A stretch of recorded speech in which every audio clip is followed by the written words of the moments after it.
وبلغنا رسوله النبي الأمين المتين المكين الكريم ونحن على ذلك لمن الشاهدين والشاكرين والذاكرين والحمد لله رب العالمين.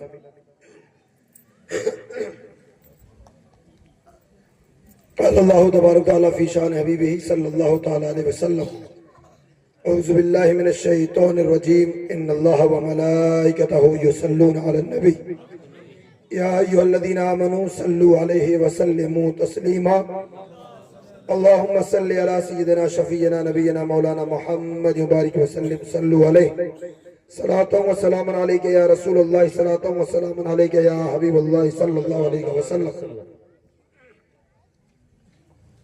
دیکھیں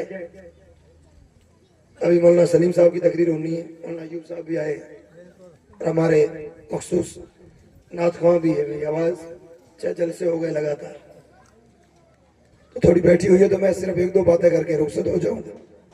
انشاءاللہ انہیں بولنا ہے تو درود پاک ذرا زور سے پڑھے نا، آخر تک آواز آئے. اللهم صل على سيدنا شفينا نبينا مولانا محمد صلى عليه صلاة وسلام عليك يا رسول الله، صلاة وسلام عليك يا حبيب الله صلى الله تعالى عليه وسلم. خطبہ کے بعد میں نے قرآن پاک کی مشہور و معروف آیت پاک پڑھی ہے. آیت کا ایک جز پڑھا ہے. اللہ تعالیٰ ارشاد فرماتا ہے کہ ایمان والوں کے لیے ابھی وہ وقت نہیں آیا کہ ایمان والوں کے دل اللہ کے ڈر سے جھک جائے. قرآن کیا کہتا ہے؟ کہ ایمان والوں کے لیے ابھی وہ وقت نہیں آیا کہ ان کے دل اللہ کے خوف سے جھک جائے. ابھی جب میں ادھر آیا تھا نا کھانا کھانے کی، گاڑی ادھر سے آئی، ہم نے نماز پڑھی، تو نماز سے پہلے آئے ہم لوگ جلسہ میں، ماشاءاللہ اچھا ہے، ایمان تازہ ہوتا ہے. حضور کا ذکر سنیں گے تو ہمارا ایمان تازہ ہو جائے گا، ایمان تازہ ہوگا. کھانا پلاؤ کھایا ہے تو باڈی بن جائے گی، اور رسول اللہ کا ذکر سنیں گے تو روح کی باڈی بن جائے گی اندر. سبحان اللہ. پھر روح کو کوئی کمزور نہیں کر پائے گا، ورنہ روح کے کبھی ادھر سے کوئی چاقو مارتا ہے، کبھی ادھر سے سوئی مارتا ہے، کبھی کوئی مارتا ہے، کبھی کوئی مارتا ہے، تو روح بیچاری کمزور سی ہے، مر جاتی ہے. تو اس مری ہوئی روح کو زندہ کرنے کے لیے رسول اللہ کا نام کافی ہے اور اولیاء کا آنا کافی ہے. وہ مری ہوئی روح واپس زندہ ہو جاتی ہے. سبحان اللہ. بے شک خیر روح تو زندہ ہوگی، روح تو زندہ ہوگی. لیکن جب ادھر آئے نا تو مسجد میں گئے تو دیکھا کہ مسجد کا اندر والا حصہ کیا ہے، اندر والے حصے میں گنتی کے بیچارے لوگ نماز پڑھ رہے ہیں. اگر یہی سوسائٹی، یہی ہم لوگ ہیں، سبحان اللہ سبحان اللہ، آخر تک بولنے والے، ہاتھ لہرانے والے. اذان ہوتی ہے تو جانا ادھر چاہیے، لیکن ہوئی اذان سارے ادھر کھڑے. اللہ نے اسی لیے کہا ہے کیا وہ وقت نہیں آیا ابھی تک تمہارے پاس؟ کیا تم پر ابھی تک وہ وقت نہیں آیا کہ اب تمہارے دل دنیا کے خوف سے نکل کر اللہ کے ڈر سے اللہ کے سامنے جھک جائے؟ تم اذانیں سنو، تمہارے رونگٹے کھڑے ہو جائیں، تمہاری روحیں کانپنے لگ جائے، تمہیں گھر برے لگے، مارکیٹ برے لگے، دکانیں بری لگے. اذان سنو، تمہارے دل کانپتے ہوئے تم اللہ کے گھر مسجد میں داخل ہو جاؤ. ٹائم نہیں لوں گا میں زیادہ، صرف 1-2 روایتیں بیان کر کے اپنی بات پوری کروں گا. نام سنا ایک اللہ کے بہت بڑے ولی ہے، بہت بڑے. کون؟ حضرت فضیل بن عیاض رضی اللہ تعالیٰ. انہوں نے وہ نا توبہ کرنے سے پہلے کافی اولیاء کی تاریخ ملتی ہے. کوئی ڈاکو تھا، کوئی شرابی تھا، کوئی کچھ تھا. آپ ڈاکو تھے، بڑے گینگسٹر بڑا شوق چڑھا ہے نا گینگسٹر کا فین بننے کا. کلچر خدا کی قسم اس سوسائٹی اور سماج میں اتنا گندا آیا ہے، اتنا گندا آیا ہے. یہ تمہارا بچہ کیرل الثقافت السنیہ، جہاں لوگ لائنیں لگاتے ہیں ایڈمیشن کے لیے، وہاں پڑھ رہا ہے. کسی نے سٹوری نہیں لگائی کہ ہمارا فخر ہے، ہمارا بچہ پڑھ رہا ہے.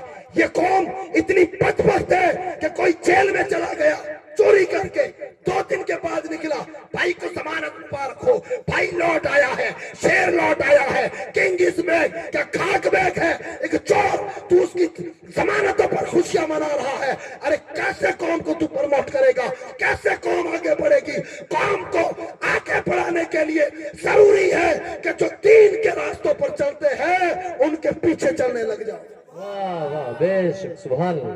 कसम खुदा की बड़ा ताज्जुब होता है, छोटे छोटे बच्चे फेसबुक जब भी खोलते हैं, सरकार तो साडी अपनी है, अरे चड्डी तो खरीद ले, क्या तेरी है? एक डंडा पड़ा सारी सरकारें निकल जाएगी तेरी, सारी खुमारियां निकल जाएगी। बेटे फेसबुक की दुनिया और है, इंस्टा की दुनिया और है, ये सोशल मीडिया की दुनिया और है, हकीकत की दुनिया और है। हकीकत से पाला पड़ेगा तब आंखें खुलेगी। ये जो चीजें सोसाइटी में, समाज में, बच्चों की रग रग में जा रही है, ये बहुत बड़ा नुकसान होने वाला है आने वाले टाइम में। आप बड़े बड़े शहरों में जाएंगे, केरल में जाएंगे आप, किसी भी एजुकेटेड स्टेट में जाएंगे, बच्चे से पूछेंगे क्या करेगा बड़ा होकर? आईपीएस बनूंगा। तू क्या बनेगा? आईएएस बनूंगा। तू क्या बनेगा? डॉक्टर बनूंगा। तू क्या बनेगा? इंजीनियर बनूंगा। तू क्या बनेगा? नेवी पायलट बनूंगा। तू क्या बनेगा? फला बनूंगा। और हमारे से पूछो इतना सारा जर्दा डाला हुआ, क्या बनेगा? गैंगस्टर बनेगा। कर कौन रहा है? ये मैं मजाक कॉमेडी नहीं कर रहा हूं, यहाँ पर मैं कॉमेडी नहीं कर रहा हूं, हकीकतें बता रहा हूं। छोटे छोटे बच्चे, बेटा स्कूल कहाँ है? ये स्कूल क्या होता है? बेटा मदरसा कहाँ है? मदरसा क्या होता है? तेरे होठों में क्या है? जर्दा है। किसने दिया? अब्बा ने दिया। अरे अब्बा ने, अरे अब्बा क्या, मेरी माँ भी मुझे खिलाती। अल्लाहु अकबर। तेरे तकरीरें, करामतें, जलसे ठीक है, जब तक ये मुआशरा अंदर से गंदगी नहीं निकलेगी, भूल जाओ कोई आईपीएस निकलेगा, भूल जाओ कोई आईएएस निकलेगा, भूल जाओ कोई डॉक्टर निकलेगा, भूल जाओ कोई इंजीनियर निकलेगा। गंदगी निकलेगी, गंदगी। हजरत फुज़ैल बिन इयास तौबा की, मैं तौबा का वाक्य बाद में बताता हूं। तौबा की, अब तौबा करने के बाद दिल में ख्याल आया, जिंदगी भर लोगों को सताया, दुख दिए, परेशान किया, तो अब एक काम करता हूं, चुन चुन के लोगों से माफी मांगता हूं। हमारे यहाँ ना भाई भाई का हक दबा करके, यतीमों को सता कर, भाई का सर फोड़ कर 27वीं रात में मस्जिद में आकर सजदा करता है, अल्लाह माफ कर दे, ये रात 1000 महीनों की इबादत से ज्यादा अफजल है। कहेगा यार नमाज से छोड़े तो मैं माफ करूं। अरे भाई को सताकर, पूरे माँ बाप को रुलाकर मेरे सामने रो रहा है, जा पहले उनसे माफी मांग, फिर मेरी बारगाह। हज़रत फुज़ैल बिन इयास सबके पास गए, माफिया मांगते रहे, सबने माफ किया। एक यहूदी था कमीना, एक यहूदी, उसने कहा नहीं नहीं माफ तो ऐसे नहीं करूंगा, गैंगस्टर बन के मुक्के मुझे हर रोज मारता, चाकू हर रोज मुझे दिखाया, तलवार लेके गर्दन पे रख के पैसे निकाल, खजाना दे, जमीन मेरे नाम कर, मुझे तो तूने लूट खाया जब गैंगस्टर था, अब बात तौबा कर ली, अब माफी मांग रहा है, ऐसे माफ थोड़ा ही ना करूंगा। फुज़ैल बिन इयास कहते बता फिर मैं क्या करूं? कहा ये मेरे घर के आगे दोहरा रेत का टीला था बड़ा, तू अगर मुझे राजी करना चाहता है तो ये पूरी रेत मेरे घर के आगे से हटा दे। मैं पूछता हूँ, एक ईमानदारी से बताए, कोई बड़ा नामी गैंगस्टर हो, आपसे माफी मांग ले, आप कहोगे नहीं माफ बाद में करूंगा, मेरे पाड़े में जाके बकरियों के वो लिंगड़ियां वगैरह साफ कर, वो करेगा? आप कहेंगे भी नहीं। नारे तकबीर, नारे रिसालत, या रसूल अल्लाह, नारे रिसालत। रास्ता खाली कर दें, अपने खतीब साहब तशरीफ ले आ रहे हैं। नारे तकबीर, नारे नबीना मौलाना मोहम्मद वसल्लम सल्लल्लाहु अलैहि सलातो व सलाम अलैहि या रसूल। सुने, कहा ये धोरा हटाओ माफ कर दूंगा। हजरत फुज़ैल बिन इयास ने कूंडा लिया, फावड़ा लिया, दिन भर फावड़ा कूंडा फेंक दे 3 दिन गुजर गए, आधा भी पूरा ना।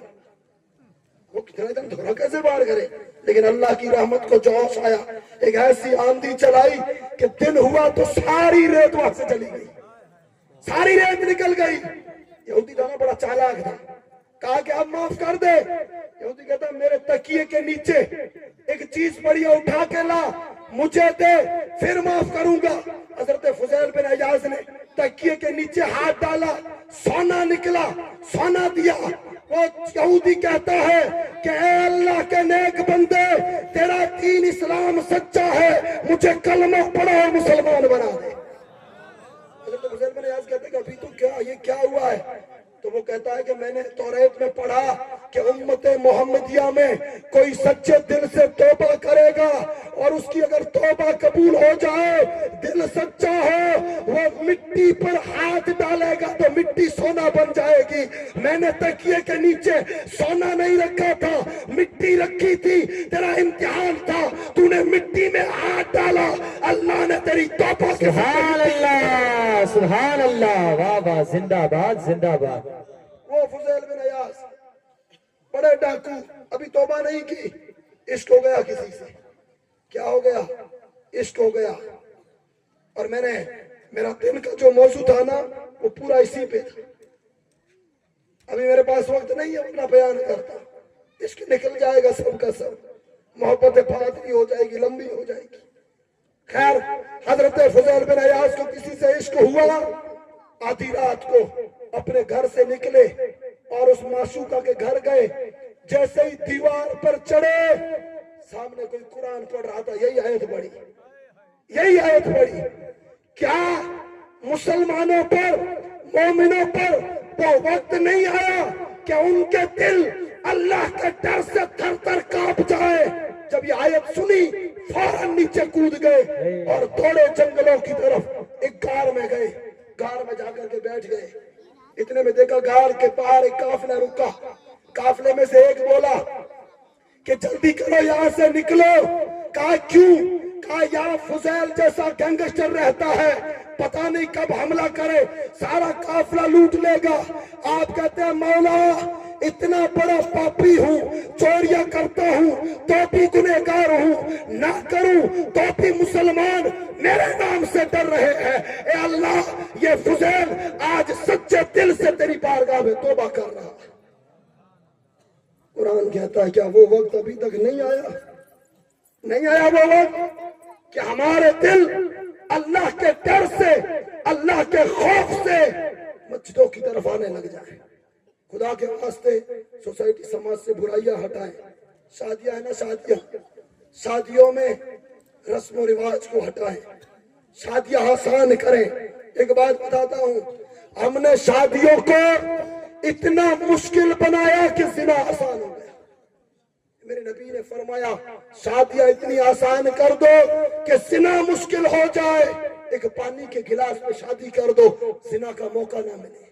हमने मायरे, जैस, पढ़ले, मड़ले, मुझे नाम ही नहीं आते, पता नहीं क्या क्या होता है। इंसान शादी का सोच के डरने लग जाता है, यार इतना पैसा कहां से।